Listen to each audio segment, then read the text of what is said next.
Good evening, everybody. The topic that I'm going to discuss today is a very interesting topic. And I really do hope that either now or later, at some point in time, a lot of girls, young girls, women in their reproductive age groups, and as many people as possible do have an opportunity to kind of view this video and understand what fertility is all about. So I am Dr. Mamta Dighe. I'm the director of Zenith Advanced Fertility Center. We are an advanced fertility center based in Pune. We are situated in Wakad as well as Korekapa. I have been doing infertility and IVF since 1999. That's a real long way back, when really hardly anybody knew about infertility and IVF in the country, or for that matter in the world as well. We had patients from all over the country visiting us at the center. And today it's a different scene. There are a number of IVF centers, even in small places. But definitely I have seen how, fertility has started being affected, the need for fertility management, and more importantly, the need for couples and women and men to understand what fertility is all about is becoming increasingly important. And hence I kind of chose this topic so that women really understand what the crux of the problem is. It's only when you catch things in time that it can save a lot of trouble going forward, like a stitch in time saves nine. So this is the topic that we are going to discuss today. It's all about fertility in women, but obviously it's going to affect the couple's chances of a pregnancy. So let me tell you what this is all about. Now, we all know that, when you are in the womb of your mother, that is when the embryological formations of the organs and everything kind of starts. So when there is a female fetus in the womb of the mother, the gonads in the female, which are the ovaries, are formed. And then this is the time that the eggs, or the precursors of the mature oocytes, are kind of placed or are formed within the ovary. Now, as the baby grows in the womb, and when the baby is delivered, when the female baby is delivered, that point in time, the number of oocytes or eggs that have been developed in utero, that is while the baby is in the womb, kind of get fixed at that point in time. And a woman as a little baby is born with X number of eggs at that point in time.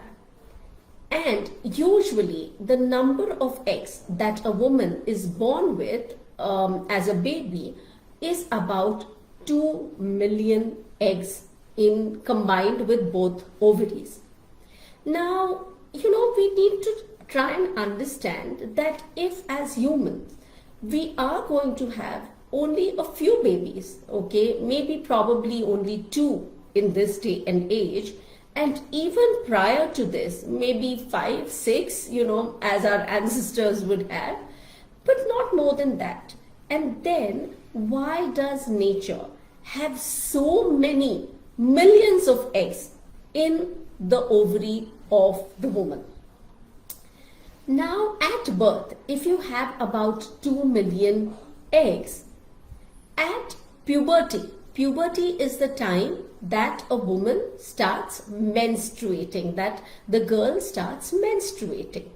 So which means from birth till puberty, till the time that the girl achieves her menarche, the ovaries are quiescent, right? There is no ovulation, there are no menses.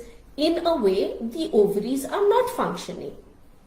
However, from the time of birth till the time of puberty or menarche, the number of eggs in the ovary of a woman fall from about 2-3 million to much lesser. They are only in lakhs. So there is some kind of decrease that is happening from so many millions of eggs to about, again, a drop in the number of eggs that are happening at puberty, which means that even when the eggs, the ovaries are not functioning, there is some mechanism going on within the ovary which is causing the loss of the oocytes which are present in the eggs of a woman, in the ovaries of a woman. Once menarche is achieved, that is, once the girl starts menstruating, and this menstruation happens because of some kind of hormonal changes that are happening in the body, orchestrated by these changes happening and the hormonal changes coming from the brain. Because of this, the ovaries kind of start functioning and menses start.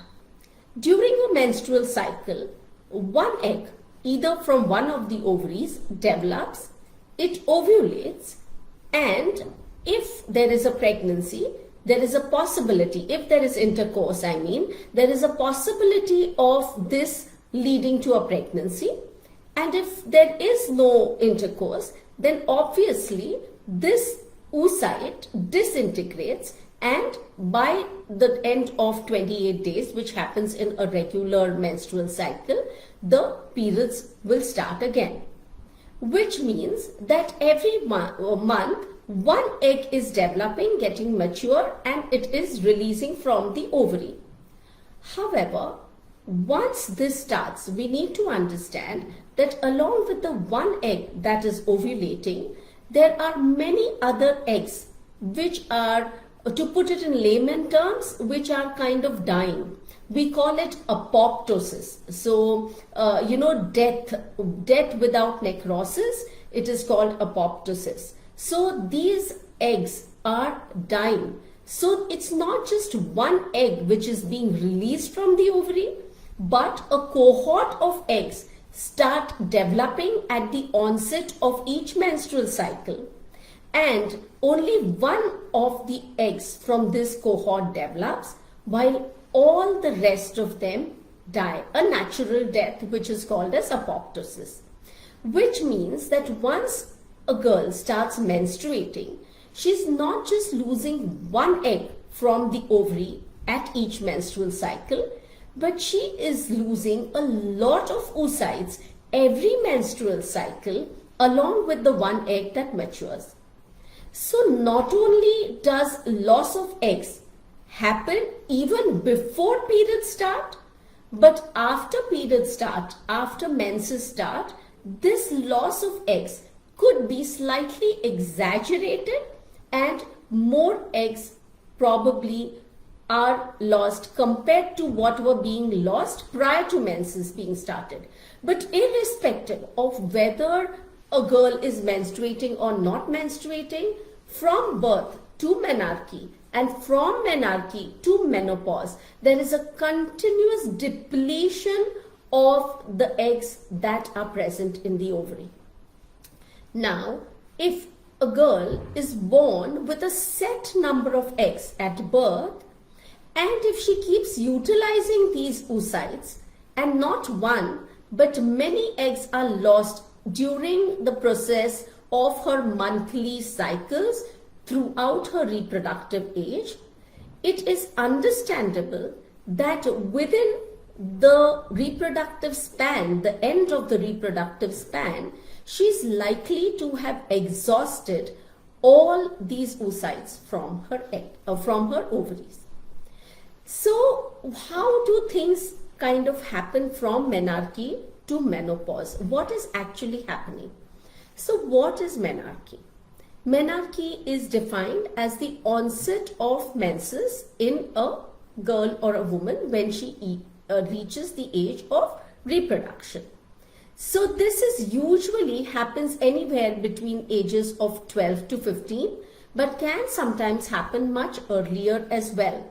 If it happens in extremely young girls, it is termed as precocious puberty. And one must obviously see your gynecologist or endocrinologist if little girls or girls who are less than 10 years or even between 10 to 12 tend to get their menses or tend to start showing signs of sexual maturity earlier on. So the normal this is the normal age for menarche. So at menarche, there are certain changes that happen in the brain which causes release of certain hormones. Now these hormones which are released from the brain, which are already actually present always, but the amplitude and the frequency with which these hormones are present in the body changes. Due to these changes, the hormones which are released from the brain act on the ovary. This will cause generation of maturation of the eggs which are present in the ovary, and then ovulation will happen. Now when girls are born, the eggs are kind of held. They are just what can you say, they're frozen at a certain point in time in the cell cycle. So there is a certain thing called a cell cycle. So every cell, especially every cell like gametes and the cells which tend to give rise to an embryo like the oocytes and the sperms, they undergo a cycle which is known as the meiotic cycle. So these cells tend to mature and then have a change in the number or set of chromosomes that they are carrying. So the change at puberty causes these eggs to mature and get released from the ovary. It is only when the eggs release from the ovary that they will be available for fertilization by the sperms. So this is what is happening at menarche.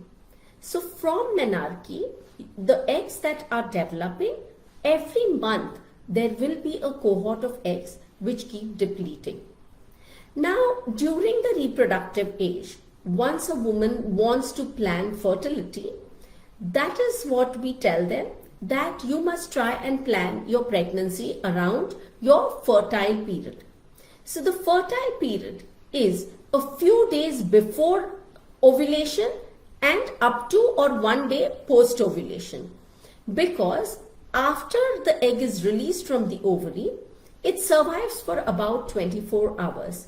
So if the egg is not fertilized in these 24 hours, the egg will disintegrate, and then finally, because of the changes in the hormones, the lining of the uterus will shed, leading to the next menstrual cycle. Now what is happening, it's a little difficult to explain. I'll try and make a diagram and see if I am able to explain it much better.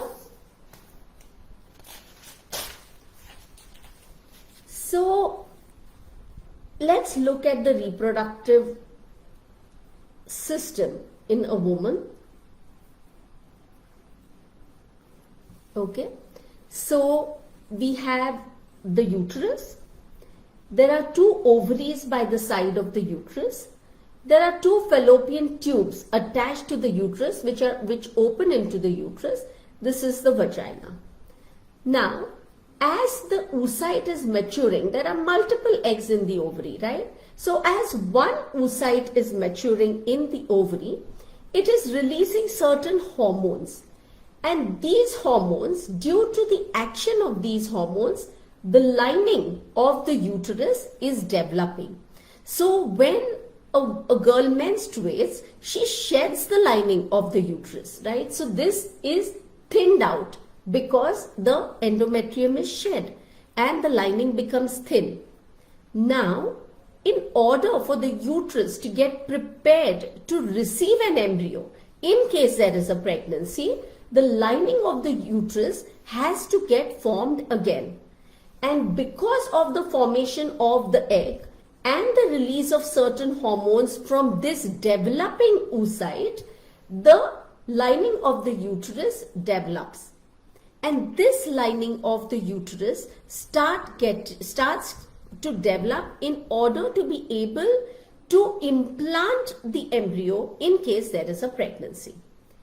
Now, if there is no pregnancy, all the hormones that are being released from this mature oocyte, and later something after ovulation, it forms something called a corpus luteum.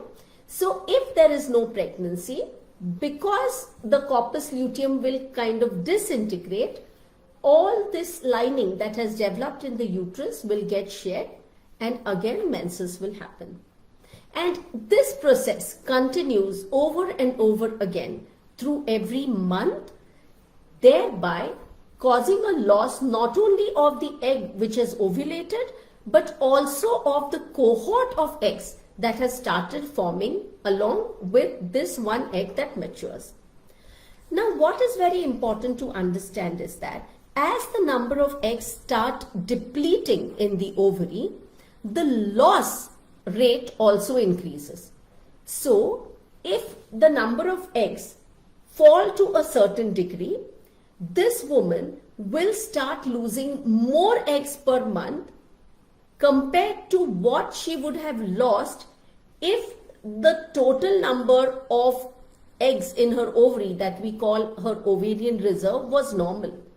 What I'm trying to say is that in women who have less number of eggs in their ovary, or as a woman starts aging and as the number of eggs in her ovary starts dropping, there is a kind of a double whammy. So not only does she have less eggs now, but because she has less eggs, the rate of loss of eggs is also increasing. So not only is the number less, but she's losing more. So obviously the rate of loss also increases. And this is a very, very important factor why that women, as they start increasing in age, this is something that starts bothering us, because not only are they going to have less eggs, but they're probably also going to lose their eggs faster. And if we do not act in time, then there's a likelihood that by the time they come to us for treatment, the number of eggs in their ovary have been quite depleted. The other issue is that most of the times it is believed that the number of eggs corresponds directly to the age of the woman. Now, this is true in a way, but age is an independent factor. It is not only the age that is related to the number of eggs that a woman has. There are many other factors due to which inherently a woman can have less eggs. Maybe right at the time of birth, maybe something that has happened during the pubertal changes, some event that has occurred which causes loss of the eggs in her ovary. It could be anything, but it is not just the age that is a matter of concern as long as compared to, sorry, just a minute.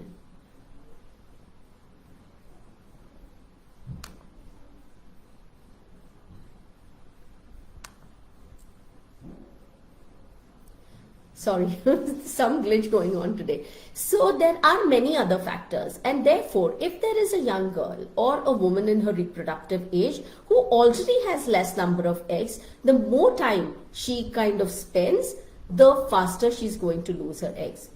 Now, please try and understand that this information is not being given so that it causes a kind of a panic for women. Not at all. In fact, the more we are aware, the more we understand how we can deal with our health.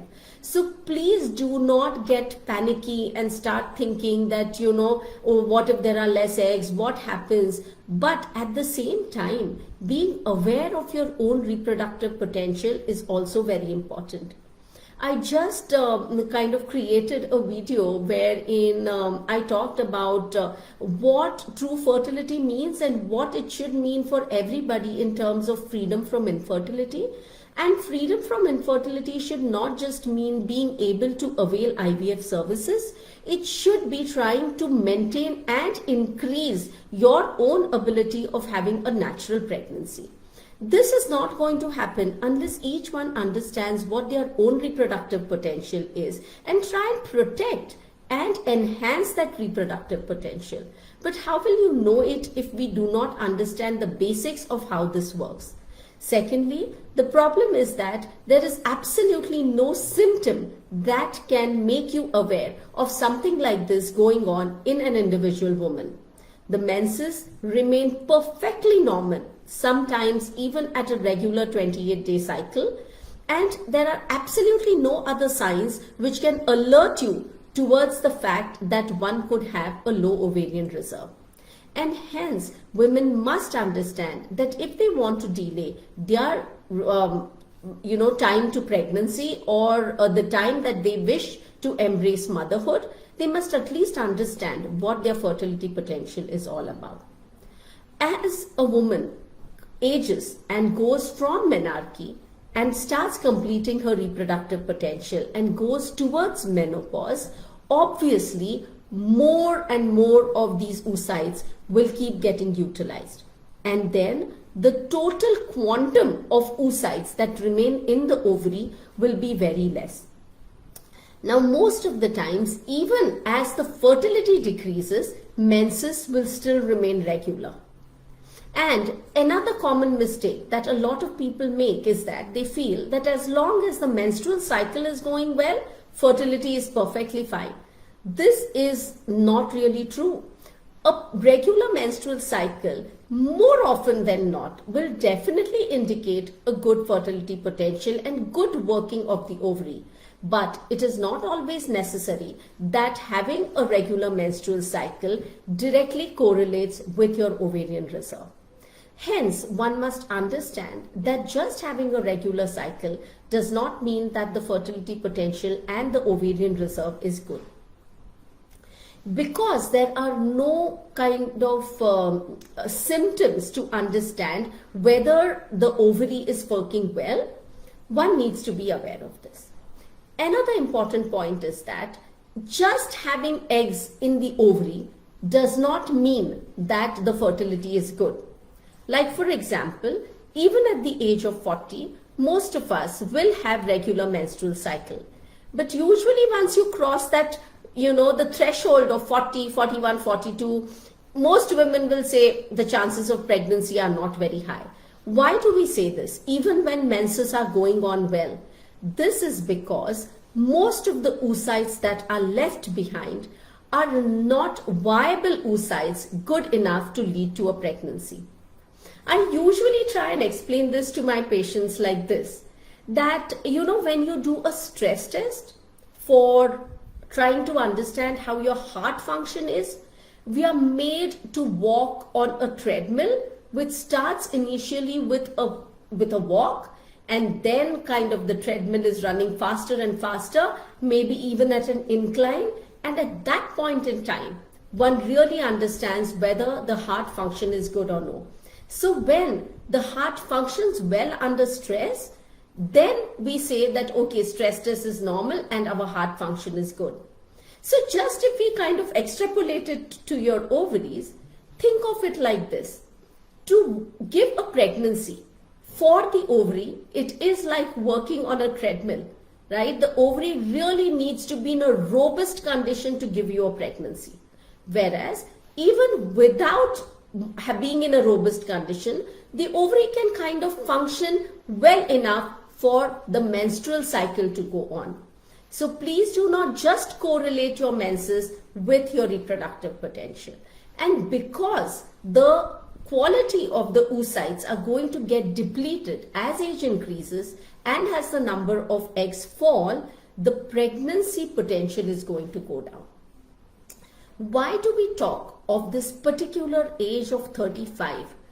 Everybody has this exact age that, oh God, you're 35 now and now everything's going to change, as if life is going to completely turn around. Now, what happens at 35 and why did we arrive at that point? Usually, menopause happens around the age of 48 years. On an average, for a woman, there could be women who have an early menopause. There are women who keep getting their menses even at the age of 50, 51, 52 for that matter. But the average age is about 48. And 13 years prior to menopause, the fertility potential starts dropping, which means if your age at menopause is going to be 48 years, your fertility potential is going to start dropping at the age of 35 at least. But what if a woman is set to have an early menopause? What if inherently there are less number of eggs in her ovary? There is a strong likelihood that her menopause can happen earlier. And hence there is a likelihood that her fertility potential will start falling about 13 years prior to her menopause, which if it is at the age of, let's say, 45, 42, it could mean that her fertility potential has started dropping at the age of 30 or 31. And hence this journey of a woman's ovarian function from menarche to menopause is a very, very important factor. We know that getting a regular menstrual cycle is a kind of a very relieving factor, not only for young girls, but even for their mothers as well. I know even mothers get very concerned and worried when the menstrual cycles are not going on well. And automatically, this is because we know since time, since ages, that a good menstrual rhythm in a woman is a sign of her ovaries functioning well. So it is very important to understand how the menstrual cycle goes, how it is related to your fertility, how a regular menstrual cycle may still not give you a complete idea about your own reproductive potential and your own ovarian reserve, and why it is important to be concerned or be aware of your fertility even when your menstrual cycles may be going on, and to understand that fertility starts dropping many years prior to the time of menopause or perimenopause. And hence, just having regular menstrual cycle should not be a criteria for a woman to understand her own reproductive potential, especially if she wants to delay her pregnancy. Most of the times, because age is an independent factor, you would know that menstrual cycles going well and a woman being young, most of the times it would be normal. However, with Indian women, this is also a matter of concern now, because we are seeing that the ovarian reserve is much lesser in the ethnic Indian people, in the ethnic Indian women compared to their Caucasian counterparts. More reason for us to become aware of it. We do not know whether it is genetics, whether it is nutrition, whether it is pollution, whether it is the high incidence of diabetes in our country, but for whatsoever reasons, the egg reserve in Indian women is falling. So, like I said, understanding infertility and understanding fertility right from menarche to menopause is an important aspect that every woman, every mother, every couple should be aware of, because this is the time which we have in hand to not only understand but to enhance and protect our own reproductive potential. With the advances that are happening, for some reason, if the egg reserve is less, if fertility is on the decline, and if the possibility of immediate parenthood or motherhood does not seem likely, women also have the option of oocyte freezing now. I think it's a wonderful option that one must think of. Obviously, like I have said before also, the first and the best option is a natural conception. But if not, at least having your own biological child is something that new technological advances have given us an opportunity to take care of, even in the face of infertility and declining ovarian reserve. So it is something that we must be aware of, and we may be able to turn to if so indicated. Knowing all this is going to help us kind of, navigate our own fertility journey in a very good manner. I hope that this information has helped many. If there are any questions that you have in this regard, we would be very happy to take them.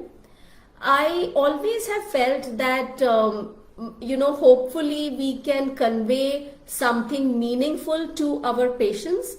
And I've also often wondered whether we are doing it, because sometimes you feel everything is available on Google and everybody already knows about everything. And just the other day at a conference, I heard somebody talk on a topic which said that you owe it to your patients to create awareness.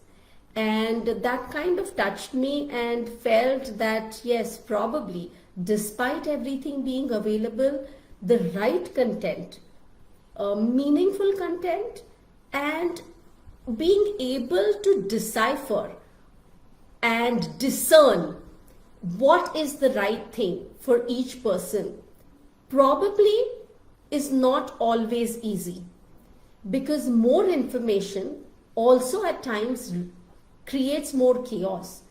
So hence, trying to filter this information and being able to give it to you in a much simpler manner, I hope that things become clearer and help women to understand how the ovary is functioning right from the time of birth to menarche to menopause, and how it will help us not only to have a good reproductive health, but also to have good health, because a lot of health conditions also relate with our ovaries functioning well, isn't it? I mean, right from the heart conditioning, how the heart works, to how the bones work, to how the muscles work, to your skin texture, to how your hair looks. Everything is so dependent on our estrogen hormone. So it is not just the reproductive function that we are looking at, but we are looking at our complete health. Health is something that is always and will always remain a whole. I think it is we who have started compartmentalizing it. So it's not just about your reproductive health, it is about your complete general health, because having good functioning ovaries, understanding how to maintain your own ovarian function well, what to eat, what not to eat, how you can improve blood circulation, what things you can do, everything that is going to help you towards a good reproductive career and towards a much, much better general health as well. So even these few pointers, I'm sure, will kind of start something running and maybe cause you to look at more information and trying to gain more understanding about how the whole journey from menarche to menopause takes place. So thank you for being with us today. If you have any more questions on this topic or any other topic that you would want us to speak on, please do let us know. Our email ID is info@zenithivf.com. Zenith is XENITH. Please do subscribe to our Instagram, Twitter, and our YouTube channels as well. We put out a lot of information there. We have a lot of blogs on our website, and we really give detailed information. I am very sure that you will find all the blogs very informative and will answer a lot of queries that you have there and then itself. So thank you very much. Wishing you all a lovely weekend ahead, and we will meet again very soon. Thank you and bye-bye.